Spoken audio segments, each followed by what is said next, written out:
Welcome to Western Chester County Checks In. I am your host, Justin Chan. We are coming to you live from downtown historic Coatesville, the Lukens Executive Office building on now Wednesday, July 28th, 2020. We have a great show for you today. Community update from our neighbors down the hall, Chester County Futures. We have the announcements of our scholarship winners and just a little personal plug here, some moments from a road trip that I just took. But first, we have some event updates from our president of the chamber, Alyssa.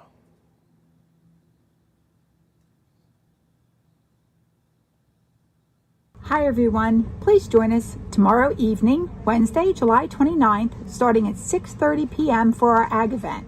Let's keep agriculture #1 in Chester County. Thank you for your support from our partners at Penn State Extension Services and our sponsors, the Right Agency and Farm Credit. Also, please remember our golf outing will be August 24th, starting at 11 a.m. at French Creek. Thank you to our presenting sponsor, Electrical Plus. Sign up by July 30th to receive discount pricing. And if you don't like to golf, then join us for our dinner and networking after the event. All information as well as registration is available on our website. Have a great day. Thanks for that update, Alyssa. So just a reminder, the agricultural event is actually tonight. She taped that yesterday. So we'd love to have you join us. It's a virtual event at 6:30. And also, obviously, the golf outing coming up August 24th. We're still looking for sponsors for that event as well. If you'd like more information on either of those events, just visit our website, westernchestercounty.com.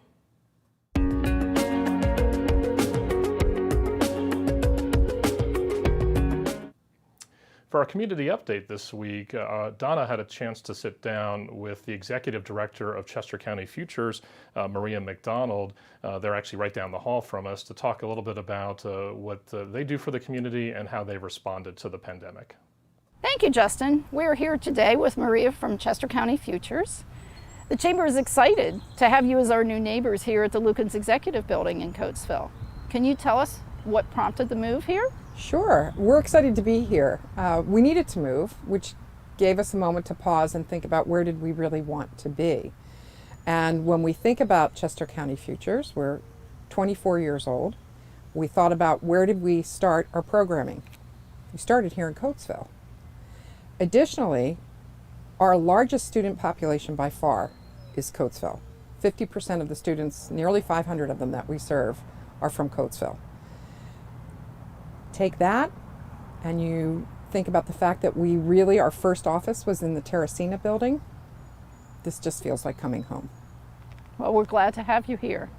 Can you tell our viewers about Chester County Futures and where the organization got its start? Yes, Chester County Futures is a college access program. That is what we're classified as. Our mission is to provide academic enrichment, scholarships, and mentoring to economically disadvantaged youth in Chester County. How do we do that? Well, our high school program, Passport to College, is our cornerstone. We work with these students weekly. We, in the past, have been doing after-school sessions with them. We provide opportunities for experiential learning through corporate site visits and college visits. We have classroom presenters that come in and talk about their careers and their paths to their careers, and our mentoring program.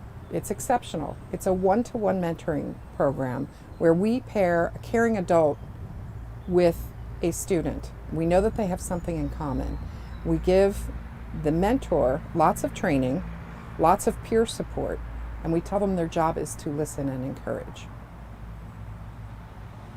What kind of programs do you have, and how do students or potential partners get involved with your organization? So throughout the high school program, Passport to College, there are multiple entries for volunteering. I just talked about that.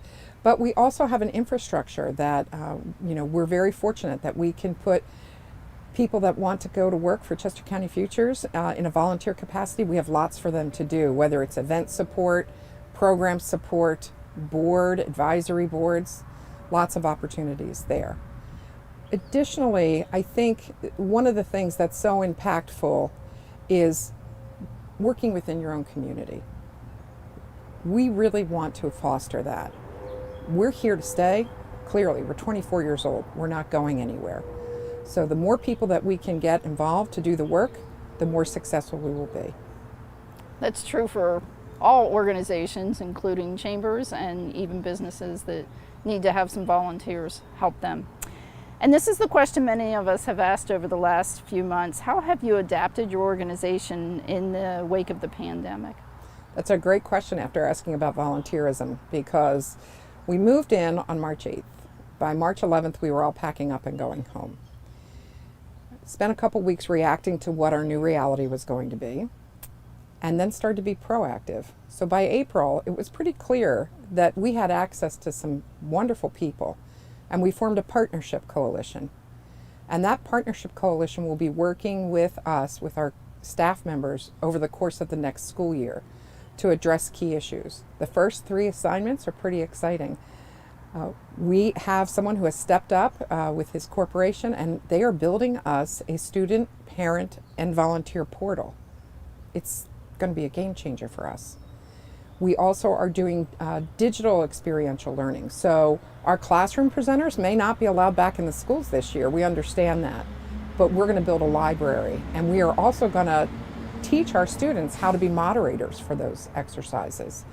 I'm sure we're going to get to digital mentoring, and also our boot camp. So we do have a college program called Steps for Success. It helps transition.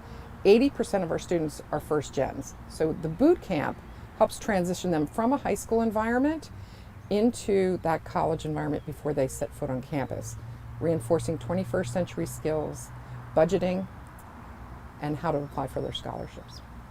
That sounds like a wonderful program. The boot camp has many students, even if they're not first generation going to college, could benefit from something to that effect. Positively. Right. Systemic racism is on everyone's mind lately. How are you addressing that at Chester County Futures? Yeah. Well, again, thank you for asking that. I'll tell you this, our mission alone, right? What do we do? What's at the heart of what we do? We want to level the playing field when our students get on campus. We want to take away that economic differentiator for them, the racial differentiator, if you will, for them. The fact that they may not have access to the same things as their more affluent peers. When we were founded because the Community Foundation and their donors believed that education was the answer to this familial cycle of poverty. We look at that a little differently now. We look at that as opportunity.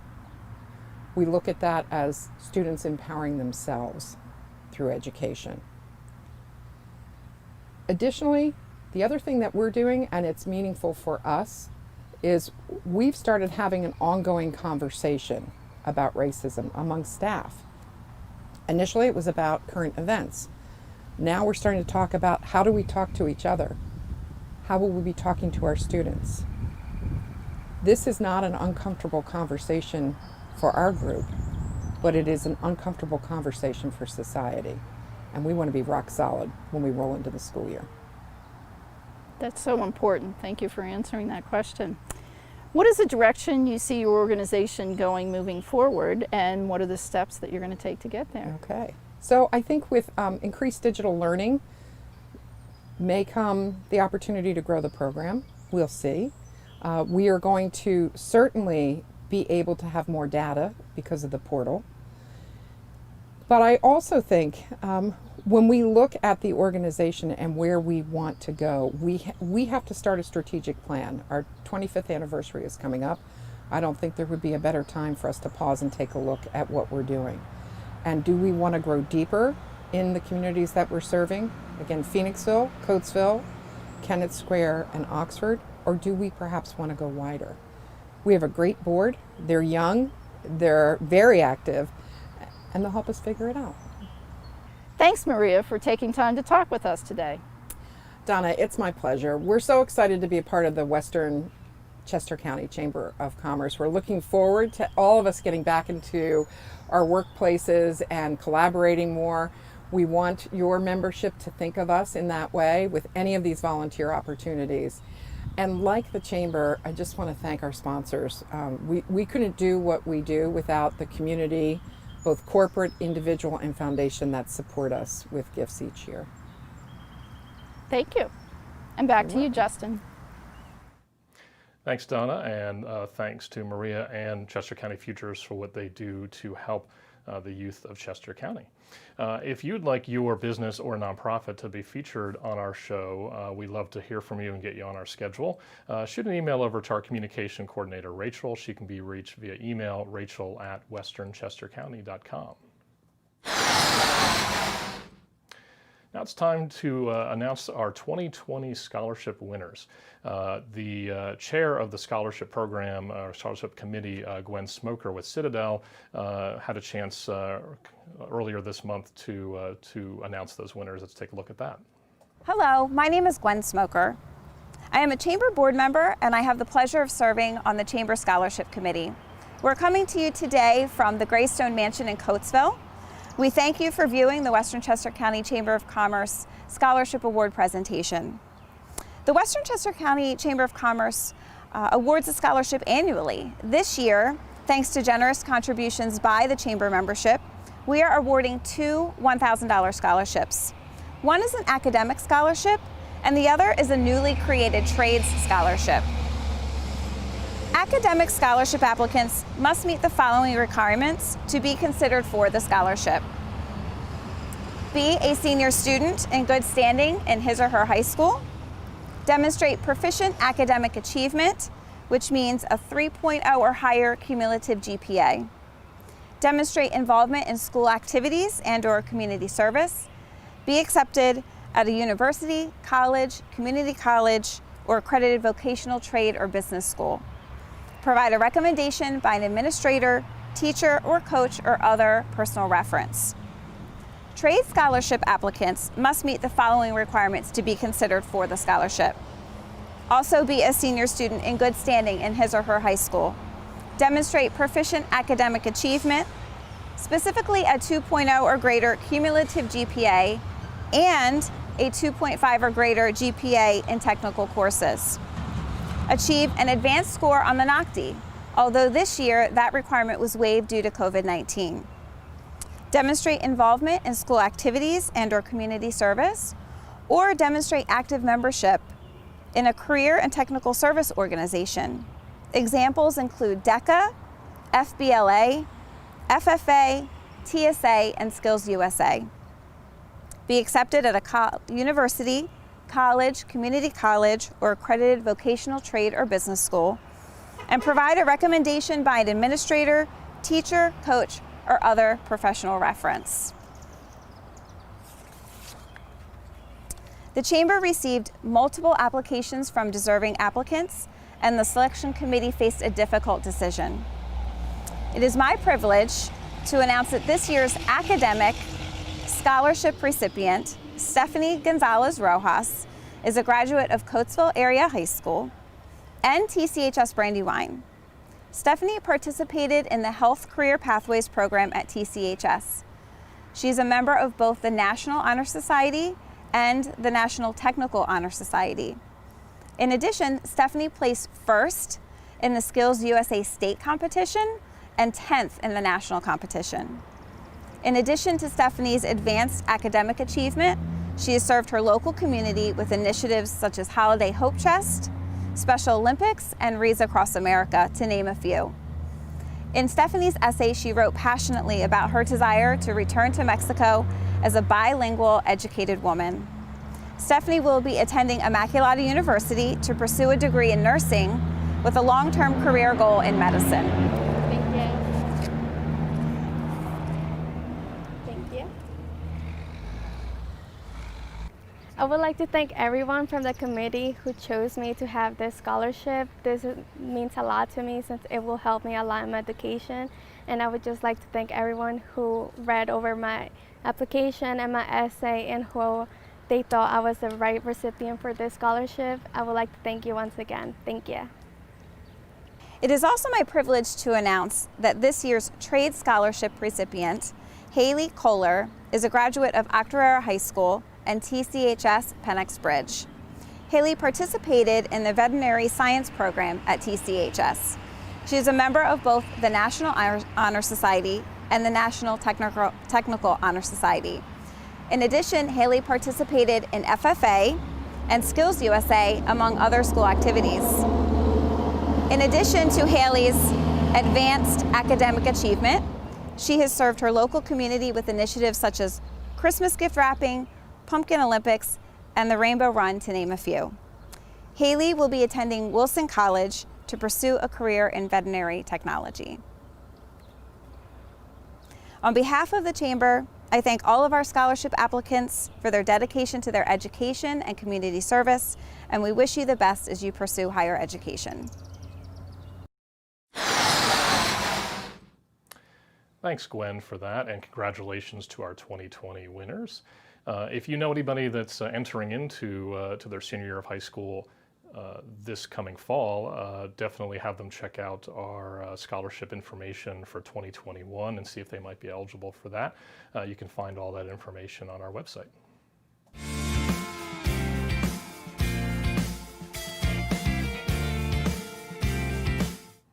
Time for our Member Minute this week, which is about me. So you might have noticed we didn't have a show last week. With the pandemic, it's kind of difficult to do a whole lot of travel right now, but nature seems to be the way to go. So me and Justin, who's my technical director over here in the corner, decided to do a road trip out west to South Dakota and Colorado. So here's just some of that video and photos for you guys to take a look at. Finding myself with a lot of free time on my hands, a road trip seemed to be a great option to be socially distant, but get out and see some of the country.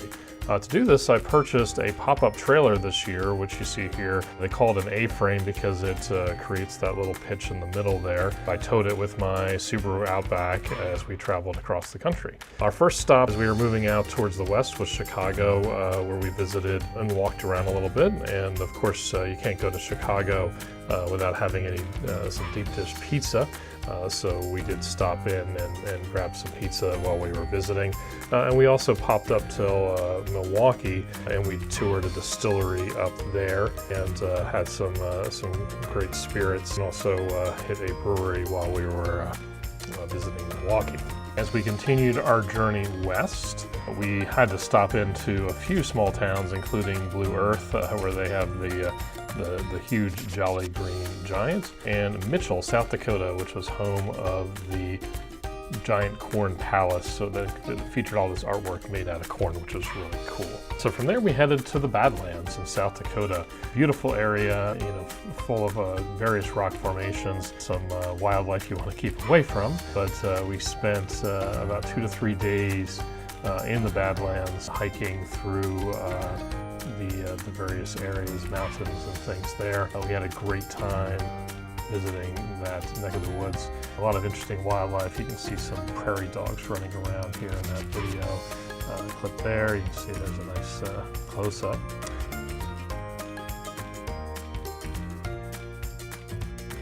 On our way out of the Badlands, we visited the Minuteman Missile National Historic Site. So a cool spot for anybody that's really into history. We were able to tour a couple of the missile silos. Then we moved on to the Black Hills in a town called Spearfish, South Dakota. This was a fish hatchery that they had in town. We stayed here for a few days to explore the Black Hills, and we saw the Crazy Horse Memorial, which you're looking at here. And then we explored a couple of the parks in that area, including one of the state parks you're looking at here that had also some more cool rock formations, including this very narrow bridge that we were able to get through without the trailer. We did leave that at the campground for that trip. Again, beautiful nature out South Dakota. There's a waterfall here. And then from there we started making our way south through Wyoming and then down into Colorado.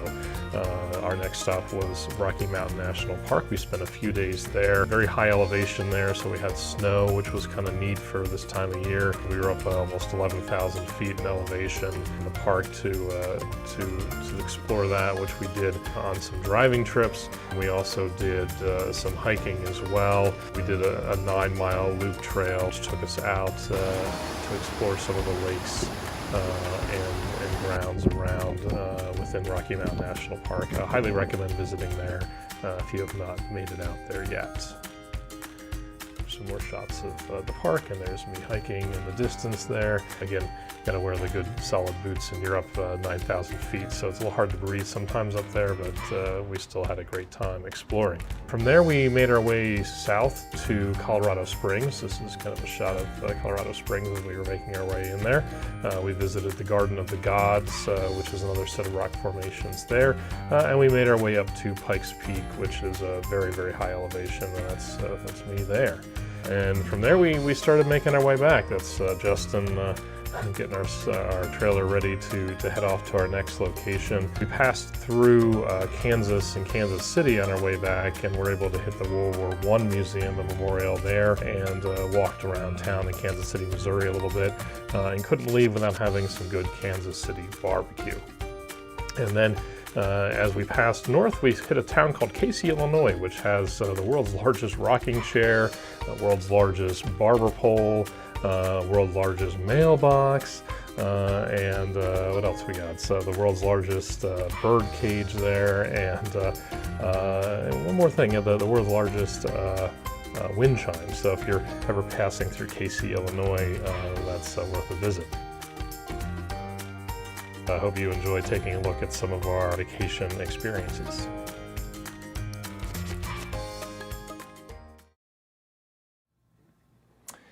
I hope you guys enjoyed taking a peek at our travels. We'd love to hear if any of our members are out and about doing some socially distant travel this summer. Send us some photos. And if there's any place that I need to go, I'd love to hear about it too. So just go ahead and comment in the feed and let us know some cool parks to visit. So that's kind of the end of our show today. As a reminder, we'd love to see you guys at our agricultural event tonight. That is at 6:30 virtually on Zoom. You can find the details on the website. And that's basically it for our show. We will see you back here in 2 weeks. Have a good rest of the afternoon.